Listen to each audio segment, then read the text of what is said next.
तो कैसे हैं आप लोग? आई होप आप सब अच्छे होंगे। इस वीडियो में हम लोग क्लास 8 हिस्ट्री का अध्याय 6 पढ़ने वाले हैं, जिसका नाम है अंग्रेजी शासन के खिलाफ संघर्ष 1857 का विद्रोह। तो इस वीडियो में हम लोग इस चैप्टर का A to Z question answer हल करने वाले हैं। तो चलिए बिना समय गवाए वीडियो को स्टार्ट करते हैं और देखते हैं कि कौन कौन सा प्रश्न दिया हुआ है। तो यहाँ पर अभ्यास का प्रश्न है, 1857 का विद्रोह कहाँ से आरंभ हुआ? तो 1857 का विद्रोह है ना, ये मेरठ से शुरू हुआ। मंगल पांडे किस छावनी के युवा सिपाही थे? तो मंगल पांडे किस छावनी के युवा सिपाही थे? बैरकपुर। झांसी में विद्रोह का नेतृत्व किसने किया? ये तो सबको पता है, लक्ष्मीबाई। झांसी की रानी लक्ष्मीबाई बोला जाता है ना। कुंवर सिंह कहाँ के जमींदार थे? ये जगदीशपुर के जमींदार थे। ठीक है, आरा के जगदीशपुर। वहाबी आंदोलन का नेतृत्व बिहार में किसने किया था? तो वहाबी आंदोलन का नेतृत्व बिहार में विलायत अली ने किया था। विलायत अली। आगे देखिए, निम्नलिखित के जोड़े बनाए।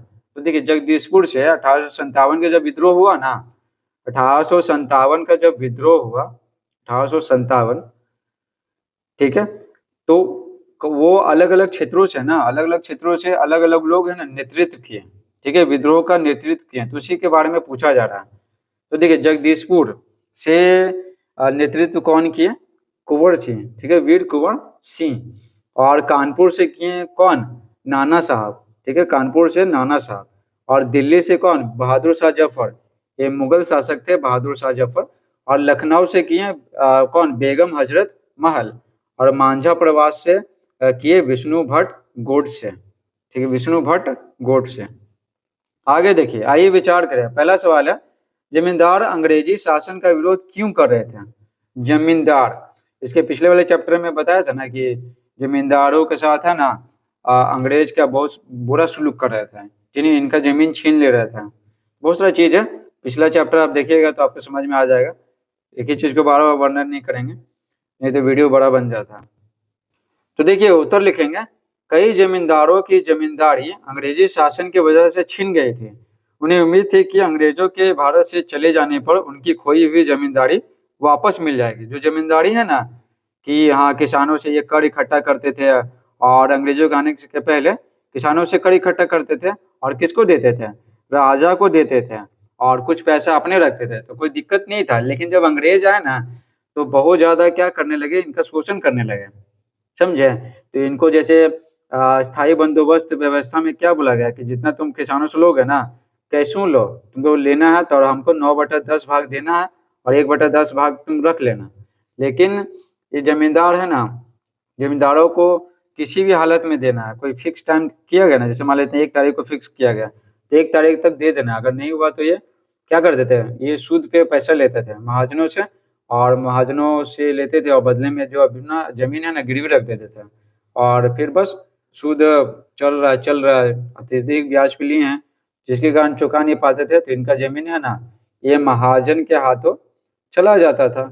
इस प्रकार से इनका जमीन चला गया, और अंग्रेज भी बहुत सारा जमीन क्या किए? छीन लिए। तो इसलिए चाहते थे ना कि अगर सोचे ना कि अगर जमींदार सोचें कि अगर अंग्रेज चले जाएंगे तो जमीन हमको वापस मिल जाएगा, इसलिए भी अंग्रेजी शासन का विरोध कर रहे थे। दूसरा सवाल, सैनिकों में असंतोष के क्या कारण थे?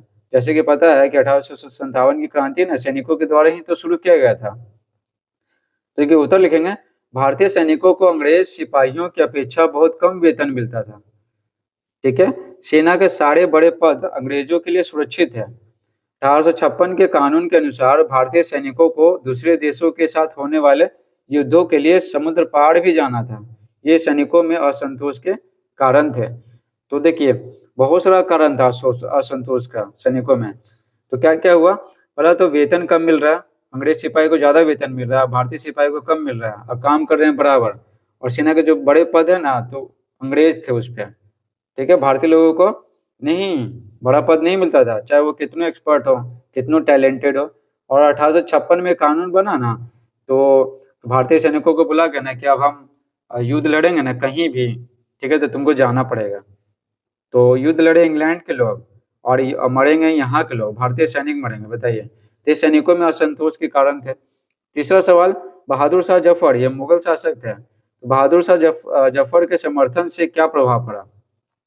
तो 1857 की जब क्रांति हुआ ना, तो बहादुर शाह जफर है ना, ये दिल्ली से, ठीक है ना, दिल्ली से सेना का नेतृत्व कर रहे थे और बस सभी का मनोबल बढ़ा रहे थे 1857 की क्रांति में, तो समर्थन दे रहे थे। तो उत्तर लिखेंगे बहादुर शाह जफर के समर्थन से विद्रोहियों का मनोबल बढ़ गया, क्योंकि ये मुगल शासक थे ना, मुगल शासक थे जो बाबर से शुरू हुआ था, ठीक है, बाबर से। वे दोहरी भावना से ब्रिटिश सत्ता से लड़ने के लिए एकजुट हो गए, ठीक है, मतलब और इनका जो मनोबल है ना बहुत ज्यादा बढ़ गया, कॉन्फिडेंस कि नहीं, जब राजा है, जब भारत के जो राजा हैं बहादुर शाह जफर वो हम सबको सपोर्ट कर रहे हैं तो और क्या चाहिए।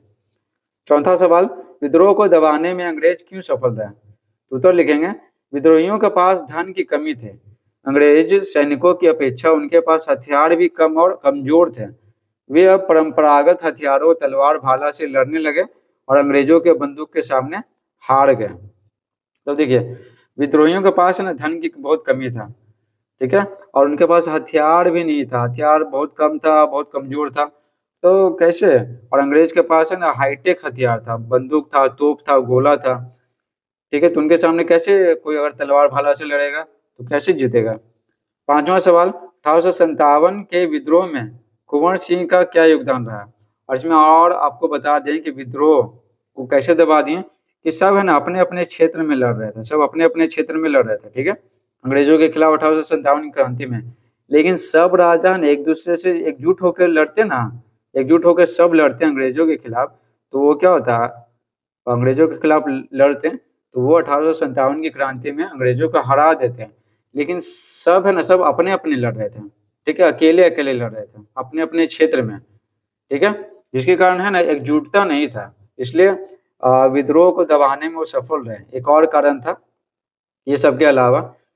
अब देखिए क्या था पांचवा, 1857 के विद्रोह में कुंवर सिंह का क्या योगदान था, क्या योगदान रहा, तो उत्तर लिखेंगे कुंवर सिंह ने दानापुर सैनिक छावनी के सैनिकों के सहयोग से आरा शहर से अंग्रेजी नियंत्रण को समाप्त कर दिया, ठीक है, आरा शहर से, ये आरा शहर से थे ना, आरा के जगदीशपुर से थे कुंवर सिंह, तो किसके सहयोग से, दानापुर सैनिक छावनी के जो सैनिक थे ना वो जा रहे थे दिल्ली की ओर, तो उन्हीं से मिल गए हैं और बोले कि चलो अंग्रेजों से छुटकारा दिलवा देते हैं, तो दोनों सब है ना मिल के लड़े, दोनों की सेना। अब देखिए अब उन्होंने बनारस जौनपुर आदि क्षेत्रों में अंग्रेजी सरकार को समाप्त करने के लिए जमींदारों व किसानों को प्रेरित किया, ठीक है, कौन, कुंवर सिंह जमींदारों को बोले ना कि चलो इनको भगाना है अंग्रेजों को, और किसानों को भी प्रेरित किया कि तुम भी युद्ध में भाग लो, ठीक है ना, अंग्रेजों के खिलाफ लड़ो। छठा सवाल, विद्रोहियों के उद्देश्यों को अपने शब्दों में व्यक्त करें, जो 1857 की क्रांति कर रहे थे ना तो उनका क्या उद्देश्य था, तो देखिए उत्तर लिखेंगे विद्रोही चाहते थे कि भारत से अंग्रेजी शासन का अंत हो जाए, ताकि जमींदारों को अपनी छीनी गई जमीन वापस मिल जाए, व्यापारियों को सभी वस्तुओं के व्यापार की आज़ादी मिल जाए, बुनकरों एवं शिल्पकारों को सरकारी सहायता प्राप्त हो जाए आदि। तो सब के सब है ना चाहते थे अंग्रेजी से, है ना, अंग्रेजी यानी अंग्रेजों से छुटकारा पाना, अंग्रेजी शासन से, क्योंकि अंग्रेज सभी का शोषण कर रहे थे ना। तो देखिए जमींदार क्यों विरोध कर रहे थे, ठीक है, क्यों विरोध कर रहे थे अंग्रेजी शासन का, वो चाहते थे कि मेरा जो जमीन छिना गया अंग्रेजों के द्वारा और महाजनों के द्वारा तो जमीन वापस मिल जाए, ठीक है, व्यापारी चाहते थे कि हम कोई भी वस्तु का व्यापार करें, ठीक है, कोई रोक टोक ना हो, और अंग्रेज है कि रोक टोक किए हुए थे, और बुनकर हैं और शिल्पकार है जो मूर्ति बना रहे हैं, बहुत सारी चीज कर रहे हैं, तो वो चाहते थे सरकारी सहायता प्राप्त करना कि उनको कुछ कुछ टैक्स में छूट मिले, कुछ पैसे मिले, लोन मिले, ठीक है ना, जैसे होता है ना, जैसे बहुत सारी सरकार चलाती है ना, जिसमें मान लेते हैं कि 10 लाख, ठीक है, 10 लाख लोन दिए और सरकार बोलती है कि नहीं आधे चुकाना है, 5 लाख रख लो, 5 लाख, और 5 लाख क्या बाद में वापस दे देना, ठीक है, वो क्या इंस्टॉलमेंट में, तो ये सब क्या हुआ, ये सब सहायता हुआ, समझे, 5 लाख छूट मिल गया बिहार सरकार के द्वारा, ऐसे मिलता है महिलाओं को व्यापार करने के लिए, मतलब कोई बिजनेस चालू करने के लिए, तो समझ रहे हैं, तो इस तरह का छूट प्राप्त करना चाहते थे, ठीक है, कौन, बुनकर और शिल्पकार, तो ये भी विद्रोह कर रहे थे। अगला सवाल है विद्रोह के बाद अंग्रेजी शासन के स्वरूप में क्या बदलाव आया, जब 1857 की क्रांति हुआ ना, ठीक है, तो अंग्रेजी शासन के स्वरूप में क्या बदलाव आया, तो उत्तर लिखेंगे विद्रोह के बाद 1858 में हुआ, तो अगला साल, तो 1858 में ब्रिटिश संसद ने कानून पास करते हुए भारत पर से ईस्ट इंडिया कंपनी के शासन को समाप्त कर सीधे ब्रिटेन की सरकार के शासन को स्थापित किया। सैनिक ढांचे में यूरोपीय सैनिकों की संख्या बढ़ा दी गई। जब 1857 की क्रांति हुआ, ठीक है, भले ही उसको कुचला गया अंग्रेजों के द्वारा, ठीक है, विद्रोह समाप्त हो गया, लेकिन जब जो विद्रोह हुआ तब अंग्रेजी जो शासन थी ना, ठीक है, अंग्रेजी शासन हो, तो वहाँ इंग्लैंड के महारानी थी, तो वो समझ गई कि यहाँ पर है ना फिर से दोबारा विद्रोह ना हो, इसलिए क्या किया कि सैनिक ढांचे में ना यूरोपीय सैनिकों की संख्या बढ़ा दी, ठीक है, ताकि फिर से दोबारा 1857 की क्रांति की तरह कोई और क्रांति ना हो, ठीक है। और भारत में ईस्ट इंडिया कंपनी शासन कर रही थी, तो बोले कि नहीं, तुम ठीक से नहीं कर पा रहे शासन, तो शासन कैसे करेंगे? शासन करेंगे क्या? ब्रिटेन की सरकार, ठीक है, जो भी ब्रिटेन की सरकार नियम कानून बनाएगी उसी के अनुसार है ना शासन कार्य होगा भारत में। पहले कानून कौन बनाता था? ईस्ट इंडिया कंपनी बनाते थे, अब बनाएगी ब्रिटेन की सरकार, ठीक है, ब्रिटेन की सरकार, और ये सब ईस्ट इंडिया कंपनी है ना फॉलो करेगी। इस प्रकार से पूरा चैप्टर समाप्त होता है। Thanks for watching.